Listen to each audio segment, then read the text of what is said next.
진중권의 정치다방. 청취자 여러분, 한 주간 안녕하셨습니까? 6.4 선거가 끝난 지 벌써 일주일이 지나고 있습니다. 그런데 언론의 관심은 벌써 7.30 재보궐 선거로 넘어가고 있는 모양입니다. 오늘 우리 정치다방에서는 나름 차분하게 이번 지방선거를 통해 확인된 민심이 무엇인지, 또 국민들이 선거를 통해서 정치권에 던진 메시지는 무엇인지 이야기해볼까 합니다. 그리고요, 두 번째 주제는 진보 정치에 대한 이야기입니다. 모두 확인하신 것처럼 이번 선거는 어느 때보다 선명한 양당 구도 속에서 정의당을 포함한 진보 정당들이 아주 아쉬운 성적표를 받았습니다. 어떻게 보면 예상했던 결과이기도 하지만 또 아쉬움이 남습니다. 양당 체제가 기존 정치와 사회에 미치는 영향을 포함해서 진보 정치의 혁신 과제까지 폭넓은 이야기를 나눠보겠습니다. 변함없이 오늘도 유시민, 노회찬 씨 두 분 자리하셨습니다. 네, 안녕하세요. 안녕하세요. 안녕하십니까. 원래 호칭 문제가 나왔는데 원래는 네. 동지라고 불러야 되거든요. 근데 요즘은 위화감 조성한다고. 우리 근데 민주노동당 때랑 또 뭐죠? 그 진보신당 때는 그냥 서슴없이 동지라고 불러서는. 지금 한여름인데 뭔 동지. 네, 그래서 유시민 당원 그리고 노회찬 대표님 이렇게 불러드릴까 합니다. 자, 지방선거가 끝났습니다. 우리 성적표를 받아봤는데요. 요 우리 뒷면에 성적표가 나와 있죠. 그런데 참 이거 고등학교 때 왜 이렇게 땡땡이 치고 그 시험 공부 하나도 안 한 다음에 받은 성적표 있잖아요. 왜. 그런 느낌이 들어가지고 이거 도장 받아야 되는데 이런 걱정이 좀 왔습니다. 도장을 어떻게 받지? 어떻게 보셨습니까, 이번 선거? 저는 어렸을 때 아버지 도장 훔쳐가지고 찍어갔는데. 우리 친구는 아예 그 새로 새겨놨거든요. 이렇게 따로. 저는 무슨 제가 속해 있는 정의당을 포함해서 가까이 있는 다른 진보 정당들까지 그 성적표는 굉장히 지금 안 좋은 걸로 나와 있습니다. 근데 저는 가장 최근에 공부를 잘 못해가지고 이 나쁜 성적표가 나왔다기보다는 이번 거는 이제 4년 만에 한 건강 진단이었다. 4년 전의 건강 상태는 이미 그 당시의 의석으로 기록되어 있는 것이고 4년 만에 건강 진단을 해봤더니 그 4년 사이에 건강이 굉장히 악화된 게 이게 이미 최근이 아니라 그 이전부터 계속해서 지속적으로 악화 일로에 있다가 이제 지금 가장 나쁜 상태에서 건강 진단을 받은 게 아닌가 그런 생각이 들고 그래서 이거는 어찌 보면은 우리가 좀 차분히 생각하면은 좀 예견된 결과였다고도 볼 수 있고 또 거꾸로 얘기하면은 큰 변화가 없다면 계속해서 나타날 그런 결과라고도 보여집니다. 그런 점에서 사실은 굉장히 마음이 무겁습니다. 예, 이거 아마 정의당 선대위원장을 하셨던 분으로서 이 소감이신 것 같아요, 그죠? 예. 근데 저는 이제 평당원이라 다소 책임감이 약해서 그런지 이제 정의당 밖에 일반적인 시선으로 한번 이 선거 결과를 보는 게 좋겠다 그런 생각을 하는데 그 2회 방송 때 제가 이번 지방선거는 이제 대한민국의 복원력이 어느 정도인지를 시험해 보는 선거 같다 이런 말씀 드렸는데 복원력이 있긴 좀 있어요. 예. 그러니까 그 오른쪽으로 확 기울어져 있던 거를 이제 우연히 잠겨가는 거를 왼쪽으로 이렇게 잡아당겨서 세우긴 세웠는데 왼쪽으로 잡아당기는 힘이 충분하지는 않았던 것 같다. 그러나 일단 침몰은 면하는 정도의 복원은 민심의 힘으로 한 거 아닐까. 언론에서는 각자 이겼다고도 주장할 수 있고 또 졌다고도 할 수 있는 여야가 특히 이제 새누리당하고 새정치연합 입장에서 볼 때는 그런 선거로 평가를 하는데 그게 결국은 그 얘기 아니었을까.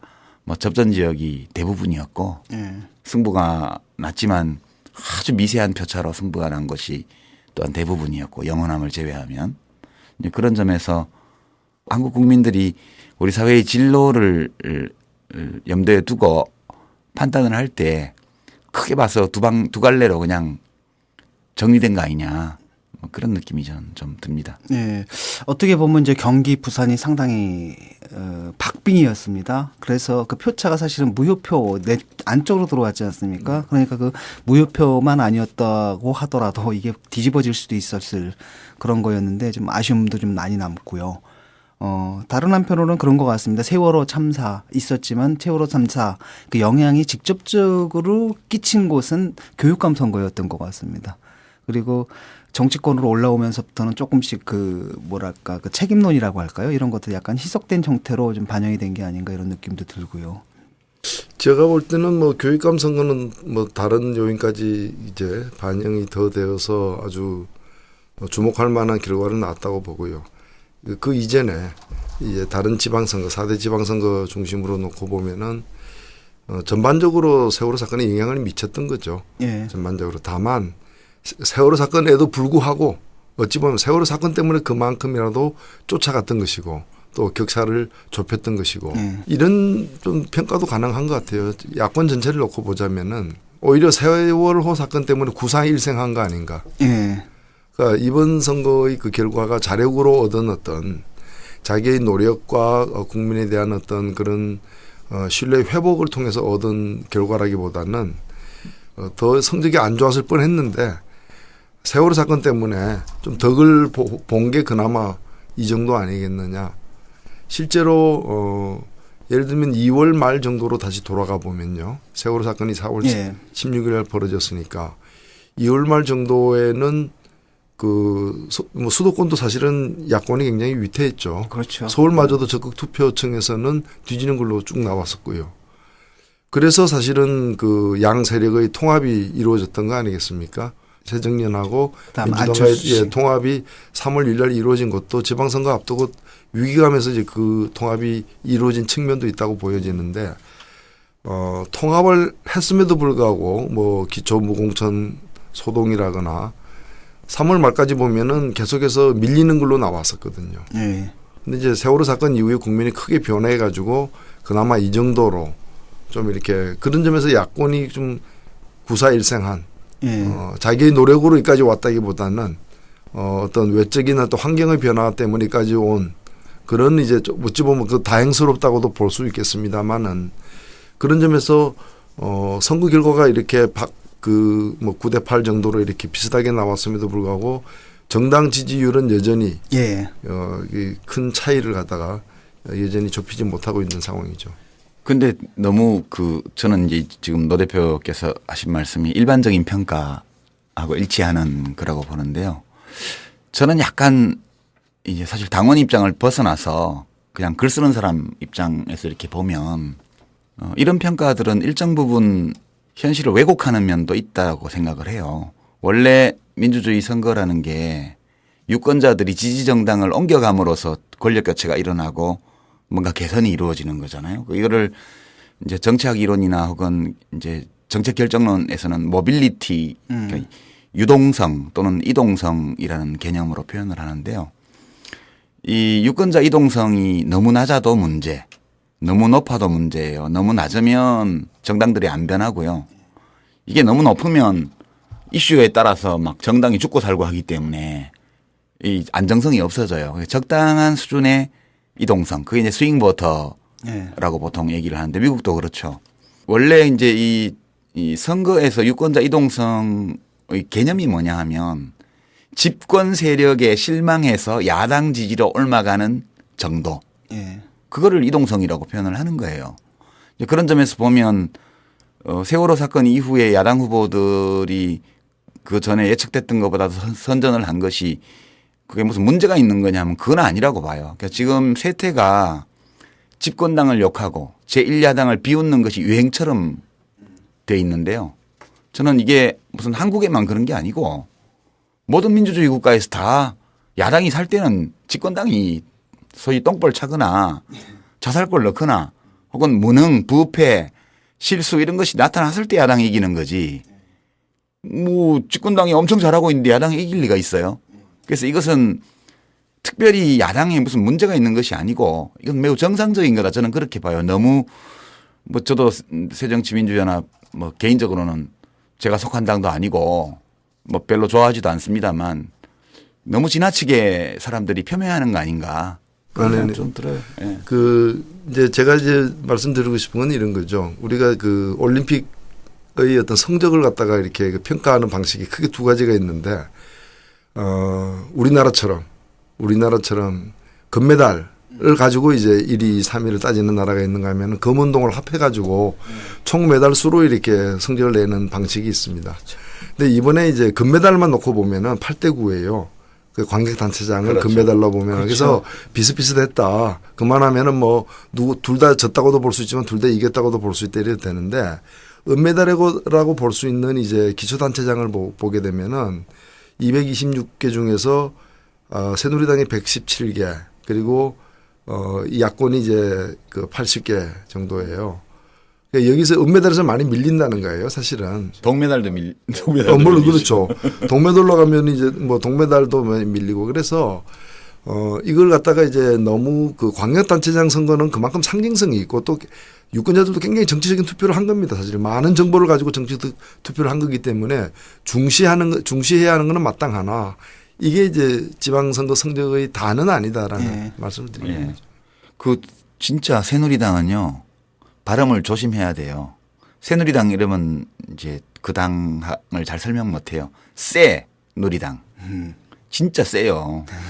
옛날 차떼기하고도 살아남았고 대통령 탄핵하고도 살아남았고 그 국민들 죄 없는 국민들 몇백 명씩 죽게 만든 이런 무능을 저지르고도 끄떡없잖아요. 그러니까 진짜 세거든요. 저는 이번 선거를 보면서 전율을 느꼈습니다. 대한민국에서 이 새누리당 진짜 세다.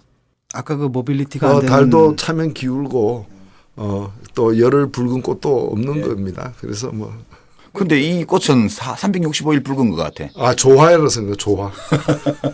참 신기하지.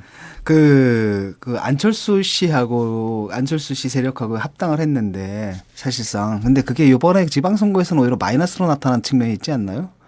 그런 느낌도 좀 그나마 들고. 합쳤으니까 이만큼 했지. 그래요? 민주당 그대로 있고 새정치연합 만들어 가지고 안철수 씨 쪽에서 후보 다 냈어 봐요. 그럼 선거 하나만 하지. 예. 사실 그 군명령이 올라탔기 때문에 둘 다 구사일생 한 겁니다. 예. 그렇게 봐야죠. 어떻게 보면은 사실 지난번에 그 지방선거에서 야권이 예상외에 압승을 했지 않습니까? 근데 그 구도에서 보게 되면 옛날에 이제 그게 이제 기준이 돼 버린 거죠. 사실 어떻게 4년 보면 전 선거. 그렇죠. 어떻게 보면 이제 그게 기준이 되다 보니까 이게 많이 밀린 것 같긴 한데 4년 전하고 비교하면요. 그때는 천안함 사건 직후여 가지고 그 북풍이 엄청나게 세게 불었던 선거예요. 이번에는 그 세월호 참사 때문에 예. 북풍도 못 일으켰고 집권 세력에 매우 불리하게 바람이 역풍이 불었는데도 불구하고 결과가 이렇게 나온 거거든요. 좀 다르게 표현하면은 그 2010년 지난번 선거는 천안함 사태 직후의 선거이기도 했지만 그 노무현 대통령 서거 1주년 때 이제 치러진 선거입니다. 그러니까 어찌 보면 천안함 사건도 노무현 대통령 서거의 어떤 그 서거에 대한 국민들의 어떤 그 반응을 넘어서지 못했던 거죠. 그래서 그게 저는 많이 작용을 했고 또 야권 연대가 잘 굉장히 됐죠. 이제 모범적으로 이루어졌던 때가 2010년이기 때문에 사실 어떻게 보면은 2002년 노무현 대통령 당선 이후로 유일하게 이긴 선거가 2010년 선거예요. 그렇죠. 네. 그 말고는 다 지고 있거든 지금 어찌 보면은.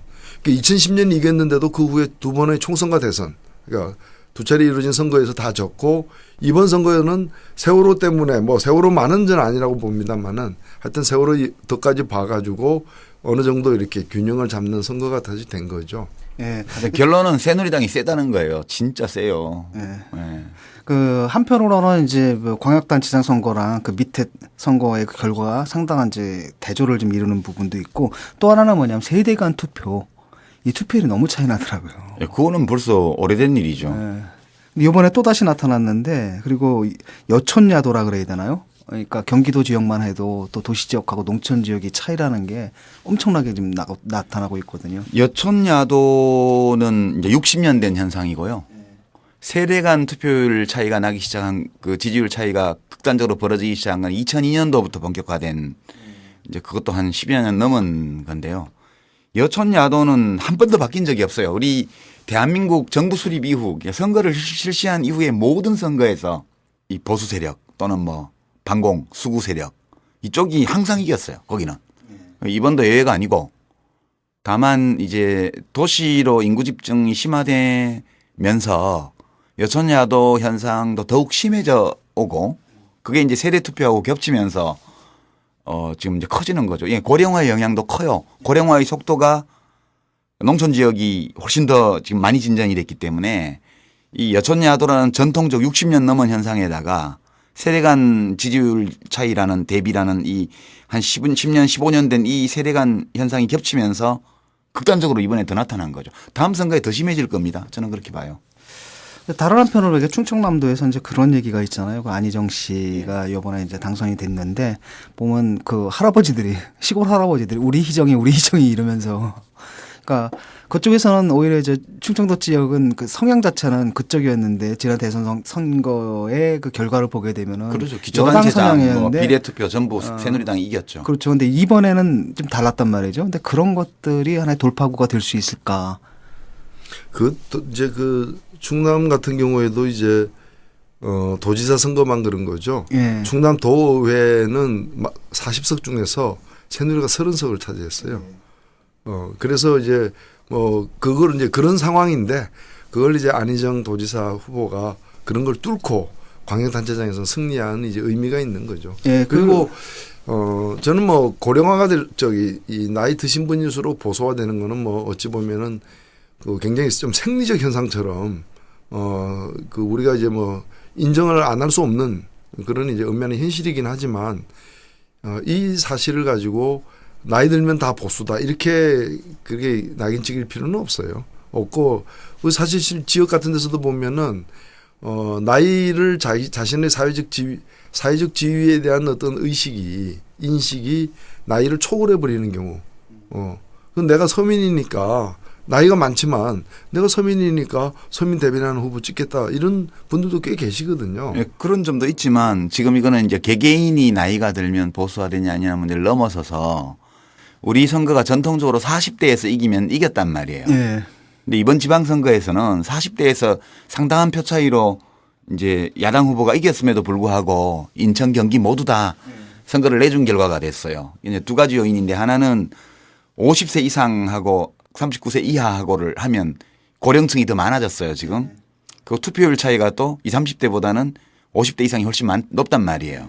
그러니까 인구 구조가 고령화된 가운데 투표율 격차가 세대별로 나니까 이제는 40대가 6대 4로 지지해 줘도 그 후보가 못 이기는 상황이 초래된 겁니다. 그러니까 이거는 저는 이제 향후에 우리 사회의 진로와 관련해서 가장 그 근본적이고 위력적인 변수가 이 사회적 인구 구성의 변화거든요. 그게 이제 나타나기 시작했고 적절한 시일 안에 이것을 반전시키지 못하면 한국은 일본처럼 될 가능성도 배제할 수 없다.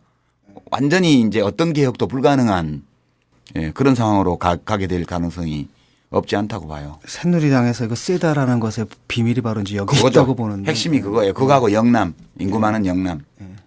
저는 뭐 이 문제에 대한 해법은 여러 가지 있겠습니다만 사실 지난번 대통령 선거 때도 50대가 결정한 선거였지 않습니까? 50대가 층이 과거보다 훨씬 두터워졌고 어찌 보면 과거 40대가 했던 역할을 지금 50대가 하고 있는 상황인 거죠. 그래서 그는 50대 층의 야권 혹은 진보 개혁 세력이 어떻게 어필할 수 있는가 하는 거는 이제 과제가 던져진 것이지 50대가 많아졌기 때문에 이제 뭐 끝났다 이렇게까지 볼 건 아니라고 보고요. 그리고 이 선거제도 문제도 따라서 함께 좀 고려가 돼야 된다고 봅니다. 선거제도 문제. 실제로 이제 국회의원 선거 같은 경우에는 이제 그 인구 그 표의 등가성 문제와 관련해 가지고 농촌 사회 이런 데서 이렇게 오히려 적은 인구가 이제 같은 수의 국회의원을 뽑는다거나 뭐 이런 식으로 이제 되면서 과잉 대표되는 과잉 대표되는 그런 이제 문제들이 있고요. 실제로 뭐 독일 같은 데서도 1대 1.2 내지 1.3 정도까지만 위헌이 아닌 걸로 허용되고 있는데 반해서 우리는 여전히 1대 3까지도 3배 차이가 나는 것까지도 이제 허용하고 있는 그런 현실의 문제가 있다고 보고요. 이번에도 좀 그런 게 이제 드러났다고 보는데 예를 들면은 한 명씩 뽑는 선거 있잖아요. 그러니까 2명, 3명씩 뽑는 기초의원 선거에서는 별로 어느 지역을 보나 뭐 크고 작음의 차이는 있지만은 그래도 다양하게 이렇게 분포 구성이 이루어지는 데 반해서 한 명씩 뽑는 게 이제 시의원, 도의원, 그 광역의원이지 않습니까?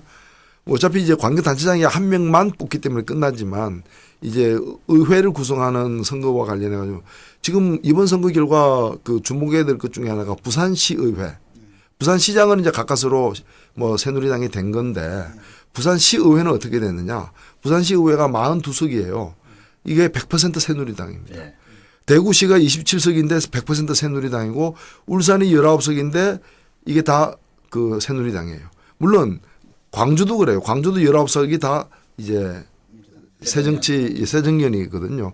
근데 이런 거 보면은 일당 지배 체제예요. 뭐 일당 독재까지는 아니라 하더라도 일당 지배하면은 결과만 보면 공산당이나 똑같지.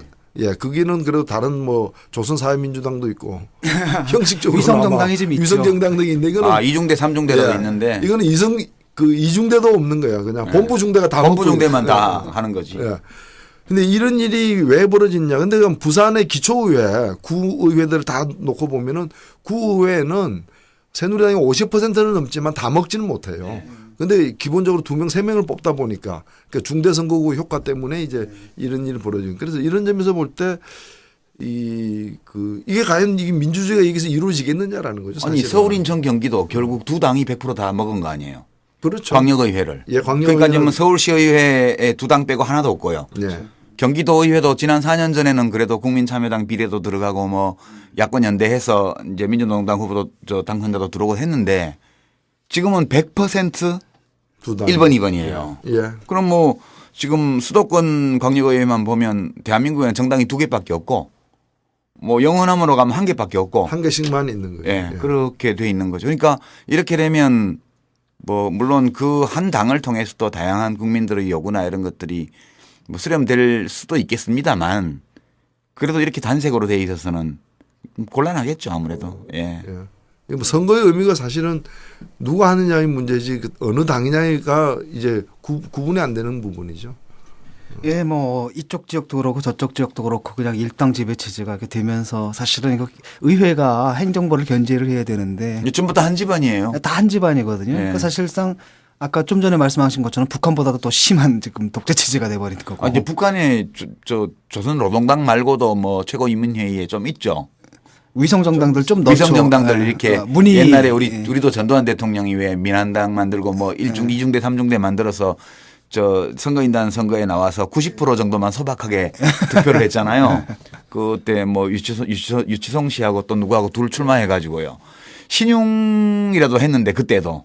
지금은 뭐 자유로운 선거로 했다 이렇게 해서 결과적으로 보면 뭐 공화국보다 더한 그런 그걸 또 일당 지배 체제. 역설인 게 그걸 민주주의적 방식으로 이제 그렇죠. 독재가 돼버린 거죠. 예, 대단해요 두 당 다. 예. 둘 다 그러니까 앞에 새자가 붙어 있네. 아, 새누리당하고 새. 우리도 바꿉시다. 아니 새정을당. 하나도 새로울 게 없는데 당면에는 둘 다 새가 들어 있어요. 예. 아 근데 그러면은 잘 되는 것 같으니까. 그 세력 그게 아이가 아니라 어유로 해서 새 정의당.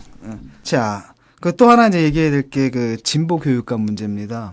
그 이번에 거의 이제 휩쓸다 했죠. 영남권만 빼놓고는 거의 다 진보 쪽. 영남권에도 지금 부산 이런 데는 다 네. 김석준 예. 교육감이. 아, 김석준 교육감이 됐고요. 그 양반은 경남. 벌써 한 20년 그 진보 운동을 했던 분 아니에요. 그렇죠. 김석준 교수는. 예. 그래서 이것의 의미, 그 다음에 이제 또 예상되는 어려움들이 좀 있을 것 같습니다. 왜냐하면은 기존의 그 시스템들이 있잖아요. 새로 진보 교육감이 됐을 때는 그 전에 이제 그 뭐랄까 교육감이 그 단체장들도 보수적이었고 교육감도 보수적이었는데 그때 만들어낸 시스템을 어떻게 바꿀 것인가 하는 문제점도 있고. 제가 그 선거운동 기간 중에 서울의 어느 지역에서 이제 당에서 출마한 그 후보를 돕는 선거운동을 하고 있는 중에 만난 이제 아주머니들 몇 분이 지나가다가 이제 제가 인사하면서 이렇게 우리 후보 지지를 호소하니까 딱 하시는 말씀이 알겠다고 하면서 근데 우리는 교육감 선거에만 관심 있어요. 이렇게 하고 지나가더라고요. 물론 이제 모든 사람이 다 그랬던 건 아니겠지만 이번 교육감 선거의 결과는 한편으로는 뭐 보수 후보의 난립과 진보 단일 후보 그런 구도의 효과도 없지는 않았겠지만 또 서울처럼 이렇게 막판에 이제 뭐 폭로 소동으로 인한 어떤 스캔들도 영향을 미쳤겠지만 기본적으로는 우리 국민들이 이 날로 이렇게 좀 이 심화되어가는 어떤 그런 교육 경쟁 속에서 아이들 교육 문제가 굉장히 절절한 생활의 현실의 문제가 되면서 더 나은 교육, 더 좋은 교육을 찾고자 하는 그런 그 갈망, 뭐 욕망이라도 할 수 있고 그런 것들이 굉장히 이번 선거에 표현이 잘 됐던 것 같아요. 그러니까 평소에 지지하는 정당 이거보다는 우리 아이에게 더 좋은 교육을 누가 시킬 것인가 하는 그런 관점에서 교육감 선거를 바라보는 사람들이 과거보다는 훨씬 더 늘어나면서 지난 시기에 여러 훌륭한 또 이 뭐 진보계 교육감들의 성과, 혁신학교라거나 여러 가지 그런 성과들까지 이렇게 평가를 받으면서 지금과 같은 그런 결과가 나온 게 아닌가 이렇게 보여요. 저는 좀 이거 좀 다르게 해석하는데요. 저처럼 생각하는 사람은 제가 미디어에서 제가 생각하는 것처럼 말씀하시는 분 한 분도 못 봤는데요. 진짜 많은 분들이 나오셔가지고 이 선거 결과를 얘기를 하셨는데 저는 이게 큰 부분이 번호가 없어지는 데 따르는 효과라고 봐요. 예. 물론 그 번호가 기본적으로 없어진 거예요. 그 얘기도 나옵니다. 그러니까 문제가 이런 거예요. 지금 사람들이 1번 하면 이제 새누리당, 2번 하면 민주당, 제1야당이죠. 그럼 1번 아니면 2번 둘 다 싫은 사람만이 3번 이후를 봐요. 근데 교육감은 기호가 없어졌어요. 그리고 투표용지가 돌아가면서 나와요. 그러니까 사람들이 후보를 어떻게 선택해야 될지를 결정하기 위해서 선거 공보를 살펴보거나 그 선거 포스터를 들여다보거나 누구한테 얘기를 들어보거나 이렇게 정보를 스스로 취득하기 위해서 노력하지 않으면 어느 후보가 어느 번호하고 연결되어 있는지 잘 알 수가 없어요. 사람들이 기호에 따라서 줄투표를 하는 경우보다 교육감 선거에서는 훨씬 깊게 생각하고 투표했다는 거예요. 그러니까 지금 17군데의 세종시 포함해서 교육감 선거 중에 13군데를 진보 성향 교육감들이 당선이 됐잖아요. 그 13군데 중에 8명이 정교조 출신이에요. 예. 기호가 있었으면요. 그게 1번 달고 나온 사람이 뭐 정교조 욕하면서 선거를 했으면 그 선거를 못 이겨요. 그러니까 이 정교조 출신이냐 아니냐 뭐 기호가 몇 번이냐 어느 당과 가깝냐 이런 걸 다 차치하고 그 사람을 본 거예요. 정책을 보고 어느 정도. 그렇게 되면서 대개 진보 후보 당선자들의 득표율이 낮은 곳은 한 35%, 높은 곳은 한 45% 득표를 했잖아요. 예. 근데 일각에서는 아니요. 네. 그 지금 말씀하신 효과는 분명히 있어요. 네. 분명히 거기 긍정적인 측면도 많은데 또 다르게 보면은 번호가 없기 때문에 저는 번호 없앤 건 잘한 거라고 봅니다. 그런데 이제 번호가 없기 때문에 보수 후보들이 난립된 면도 있어요. 그렇죠. 예, 그건 사실은. 그거는 이제 긍정적 부작용으로. 긍정적 부작. 그래서 또 그 보수 후보의 난립이 또 우리에게 승인의 일부가 된 건 또 사실이기 때문에. 예. 그러니까 그게 같은 얘기예요, 사실은. 새누리당이 센 이유가 뭘까요? 보수 정당이 지금처럼 강고하게 하나로 통합되어 있었던 적이 없어요, 우리 정치사에. 드문 경우입니다. 지금 몇 년째 지금 거의 이 자유선진당을 흡수한 이후로 몇 년째 강고한 단일 대우로 보수 정당이 가고 있잖아요, 새누리당이. 지금 그 광역비례대표 득표율을 보면 새누리당이 48.55%를 전국에서 받았다고요. 받을 수 있는 맥시멈 표를 다 받은 거예요. 이 세월호 참사의 와중에도. 이 강고한 단일대오, 보수 단일대오의 정치적 위력 이런 것은 우리 정부 수립 이후에 지금까지 한 번도 흔들린 적이 없고 이 새누리당은 그래서 매우 강력하기 때문에 그 번호가 없어진 것이 이 교육감 선거에서만큼은 강고한 보수 단일대오를 허물어뜨린 거죠. 정치적으로 조율해서 단일화시킨 건 진보 쪽이고 대부분의 지역에서 시민사회에서 자체로 네. 경선 규정을 만들어서 했고 보수 쪽은 이게 원래 힘으로 서열로 줄 세우기를 하고 협박하고 이래가지고 하는 건데 그걸 못한 거죠. 네. 근데 우리가 이제 그 교육감 이외의 선거를 그렇다 해서 번호를 없앨 수는 없잖아요.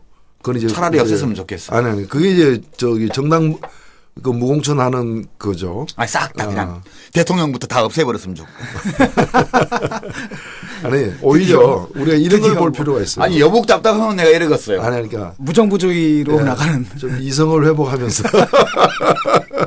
아니, 이런 걸 볼 필요가 있어요. 이제 뭔가면은 제가 이제 실제로 유권자들이 어떤 처지, 어떤 상태에서 투표를 하는가 하는 걸 이렇게 유심히 이제 보면서 느끼는 생각인데요. 광역단체장이나 기초단체장에서는 나름대로 정보를 가지고 자기 판단 소신으로 투표를 해요. 그게 뭐 몇 번이든 예. 찾아서 투표를 하는데 그 밑으로는 솔직히 잘 몰라요. 봐도 잘 몰라 솔직히. 공무원을 아무리 잘 기초에 예, 봐도 잘 모르고 또 다른 한편으로는 누가 뽑히든 내 생활에 무슨 영향을 줄까 하는 그런 의식까지 또 있어요. 그러다 보니까 앞에 두 개를 찍으면서 그 번호에 따라서 뒤에 것들도 결정을 하는 거예요. 그 하나하나를 다 다른 판단하는 사람들은요. 굉장히 특별한 사람들이에요. 진짜 까다로운 까다롭고 네. 예. 준비를 많이 하는 분들이고. 별난 유권자예요. 그렇죠.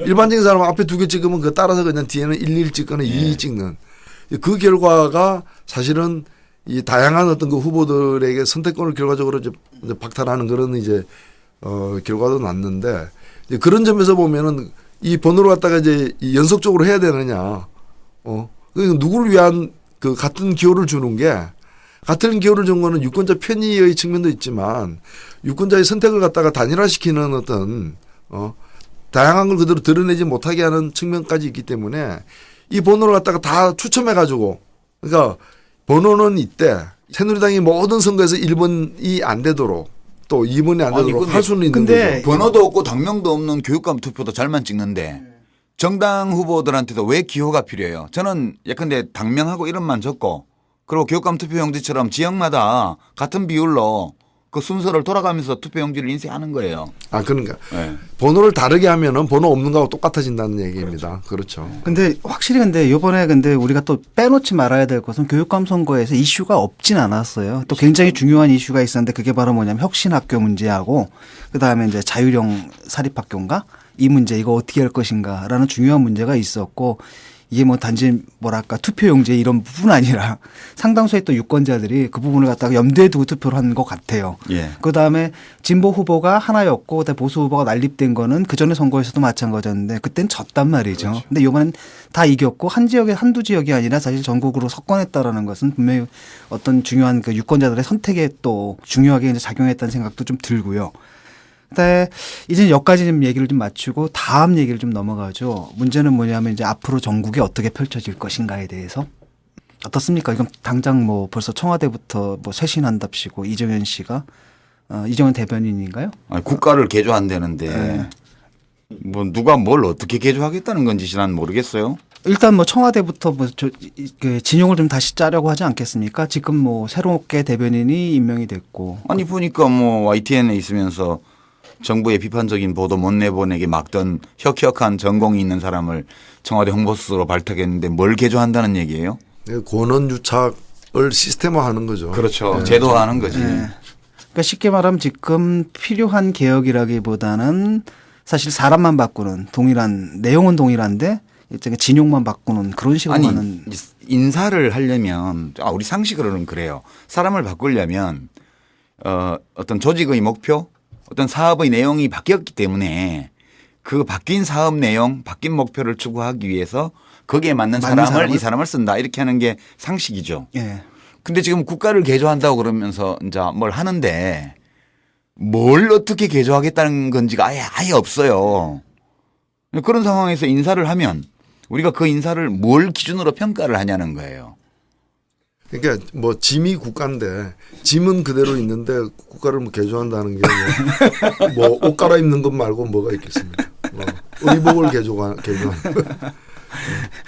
그런 의미에서 개조는 굉장히 자주 하셨던 것 같은데 이제까지 사진 모아놓은 거 보니까 국가 개조란 거는 뭐 민심을 무마하기 위한 어떤 그 용어, 좋은 용어도 아니지만 그 이상의 의미가 없는 것이죠. 지금 총리 인사는 아직 안 됐죠. 예. 근데 국가 개조를 하긴 해야 돼요. 대한민국 개조해야 되거든요. 어떻게 개조해야 되냐. 이 돈만 숭배하고 경쟁을 최고의 미덕으로 꼽고 억울하면 출세하라주의로 힘 있는 사람이 지 마음대로 힘 휘두르고 없는 사람 차별하고 이런 국가에서 그러니까 좀 잘 나가는 사람만 잘 챙겨주는 국가에서 모든 시민들을 잘 보호하고 그죠? 그리고 그러니까 좀 전문 용어로 하면 자본주의 발전 국가에서 현대적인 그런 복지 국가로 그 대한민국을 바꿔야죠. 그게 국가 개조 아니에요? 근데 그런 개조는 예. 현 뭐 집권 세력에게는 기대할 수 없는 것 아닙니까? 아니 근데 꼭 그런 거 아니라고 말은 안 했어요. 그냥 개조한다고만 했지. 뭘 어떻게 개조하겠다는 말을 안 하니까. 그러니까 쉽게 말하면 이제 국민들의 요구는 바뀌어라인데 문제는 뭐냐면 바뀔 수는 없어요. 그러니까 바뀌겠다라고 하고 그럼 남는 거는 이제 사람만 좀 바꾸는 거죠. 지금 그렇게 가는 건 아닌가요? 근데 국가 개조 자꾸 요구하게 되면은 국무총리 산하에 국가 개조처를 신설해가지고 그렇게 나올지도 몰라요. 머리 아프다. 예.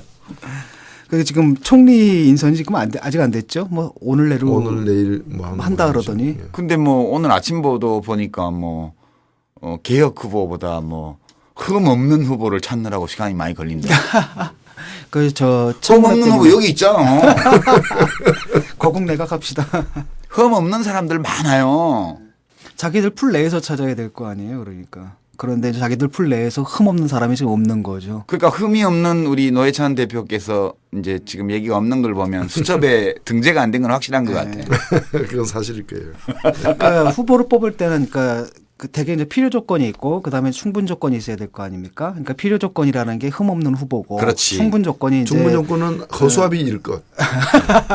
그러니까 흠 없는 허수아비를 뽑다 보니까 그런 거죠. 우리는 허수아비인데 허수아비처럼 안 보여야 아니 돼. 그러니까 충분 조건을 갖추는 사람들은 너무 많은데 이 필요 조건을 못 갖추는 그렇지. 지금 그게 뭔가 문제인 거지. 뒤집어진 예. 이런 상황인 것 같습니다.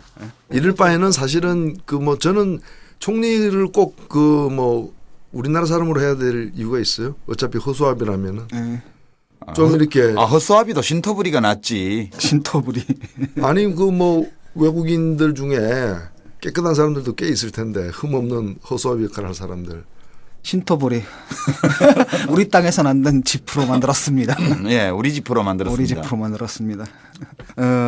어떻습니까? 지금 뭐 이번 선거 결과는 어떻게 보면 이제 무승부라고 할 수 있는데 여기에 따라서 뭐 강공 드라이브가 걸릴 수도 있고 그 다음에 또 다른 한편으로는 뭔가 좀 이렇게 완화된 지금까지 통치하는 다른 그 통치 스타일의 변화도 기대할 수 있는데 지금 이게 반반이 돼버려 가지고 어느 쪽으로 가야 될지 지금 가게 될지 예측이 잘 안 됩니다. 근데 우리 진 교수가 나를 보면서 그거 물어봐서 내가 입장이 곤란한데 뭐 예측 이런 거 함부로 했다가 되게 곤욕을 치렀던 저로서는 또 예측한다는 게 예컨대 이런 거죠. 아, 박근혜 대통령이 좀 제 대통령답게 잘해줬으면 좋겠는데 이런 마음을 가지고 이대로 가면 이런 일이 벌어질지 모릅니다. 이렇게 얘기했다가는 나중에 또 사람들이 그래 되니 좋냐? 이렇게 나온단 말이에요. 그게 예측도 이제 함부로 못 하겠어. 노 대표께서 예측을 좀 해. 이거 무리를 일으키는 일은 나한테만 시켜 해. 아니 뭐 그래도 될 것처럼 생기셔가지고 그러니까 이런 거예요. 제가 이제 지금 정부는 식물 정부입니다. 이렇게 얘기를 하면 식물 되니까 좋냐? 좋지 않아요, 저도. 나도 싫다고 이 우리 정부가 식물 정부인 게. 채식주의자들은 그 용어 쓰는데 반대할 거예요. 근데 또 뭐 나름 자유롭게 소신껏 글 쓰는 사람이니까 얘기를 하면 바뀔 게 아무것도 없어요. 왜냐하면 모든 사회의 모든 변화는 사람의 의지와 의도의 변화에서 와요. 의도의 변화. 그러니까 이 국정 운영이 변화하려면 국정 운영의 최고 책임자인 박근혜 대통령의 뜻의 변화가 있어야 돼요. 근데 이 세월호 참사를 거치고 지방선거를 거치는 동안 박근혜 대통령이 지방선거 이전까지 국가 운영을 할 때 품었던 뜻과 조금이라도 달라진 점을 볼 수 있는 어떤 말, 어떤 행동도 현재까지는 볼 수 없어요. 그래서 제가 예측하기로는 취임 후 1년 반 동안 진행된 것과 거의 동일한 모든 일들이 이후에도 반복될 것이다. 내치, 외교, 남북관계, 뭐 그런 거 규제, 뭐 이런 모든 면에서 지금까지 해온 그대로 하게 될 것이다. 예, 저는 그렇게 예측합니다. 예, 저도 뭐 비슷한데요.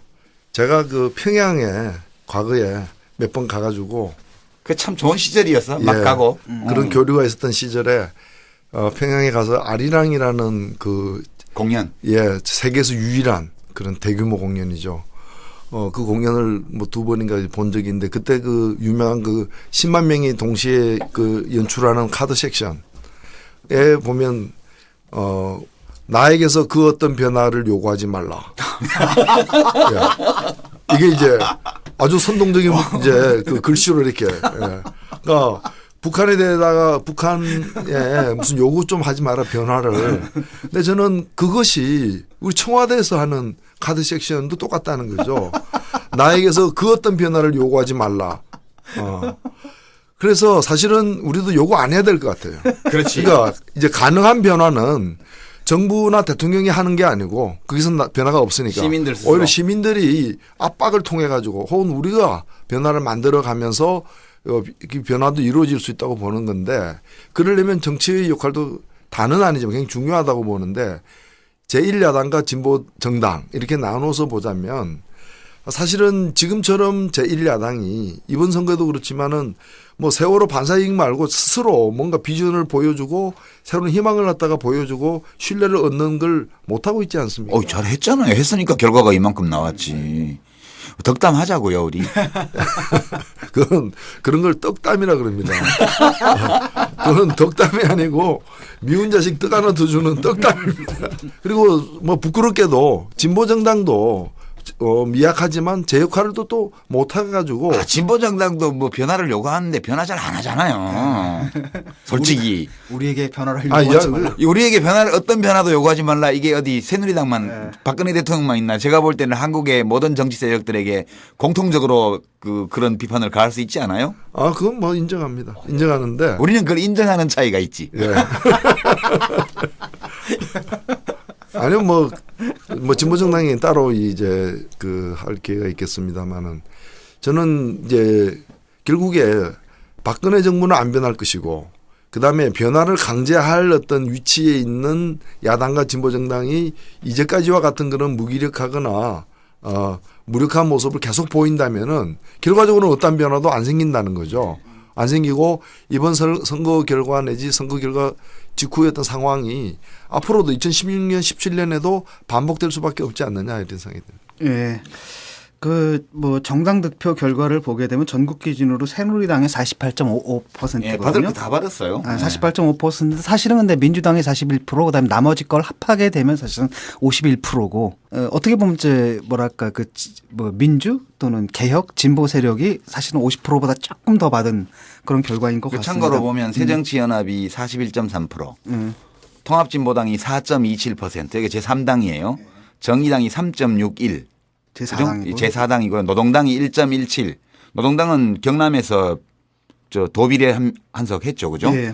그다음에 녹색당이 0.75. 이렇게 해서 우리나라 정당 지형은 새누리당과 새누리당이 아닌 당. 이렇게 다 합쳐보면 지금 50대 50이에요.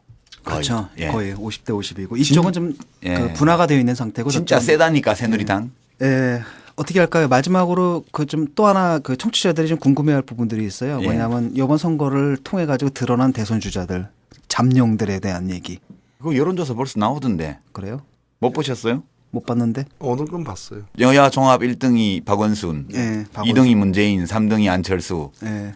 이제 4등이 남경필, 5등이 김문수. 이게 이번 뭐 이 단체장 선거가 많이 반영된 예. 그 뒤에 이제 정몽준, 안희정 이 순서로 가는데 문제는 1, 2, 3등을 합친 게 40%가 넘는다는 거예요. 예. 그러니까 대권 구도만 보면 3년 반 후에 정권 교체는 필연적이다. 현재로 보면. 예. 이런 낙관적 전망이 나오게 해주는 결과예요. 이게. 근데 이제 지금 시점에서 그런 거고. 네, 그렇죠. 또 되면 또 어떤 변수가. 2010년에도 그랬었죠. 네. 왜냐하면 이 와중에도 48.55%를 받는 새누리당이 있잖아요. 예, 오늘 그러면은 선거 얘기는 일단 여기까지 하고요. 잠깐 쉬었다가 우리 이제 다음 네. 진보정당 얘기로 넘어가도록 하겠습니다. 자성의 시간을 한번 갖고. 자성의 시간을 예. 너무 자성만 하지 말자. 자아 비판 좋아하잖아. 우리는 맨날 당에서 모여서 자아 비판만 해. 자아 비판 잘 안 하던데 요새 보니까. 해요. 늘. 예, 쉬었다 가겠습니다. 기가 죽었지. 기가.